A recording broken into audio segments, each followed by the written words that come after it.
Ақша мен сәттілікке шақыру, халық арасындағы ырымдар мен сенімдер.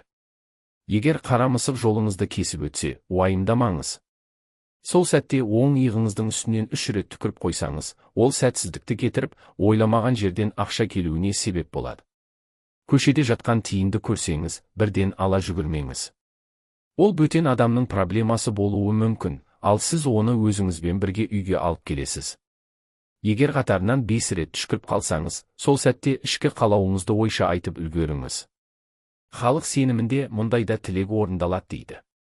Үйге ақша шақырғыңыз келсе, бір уыс тиынды бөлменің 4 бұрышының біріне тастап қойыңыз. Бұл қарапайым амал үйге береке мен қаржылық тұрақтылық әкеледі. Үлкен тастармен безендірілген алтын күміс әшекейлер байлықтың белгісі саналады. Оларды жиі тағып жүрген адам байлыққа тартылады деген наным бар. Қоқысты терезеден лақтырмаңыз. Бұл әрекет үйдегі ақшаның жолын жабады, берекені қашырады. Егер бір адам үйіңізге келіп кеткен соң жайсыздықтар, ұсақ-түйек қиындықтар жиі қайталана берсе, ол кеткен соң бірден үйдің барлық бұрыш-бұрышын сыпырып шығыңыз. Бұл жағымсыз энергиядан арылып, ақшаның жолын ашатын амал. Ақшаны қиын күнге керек болады деп жинамаңыз.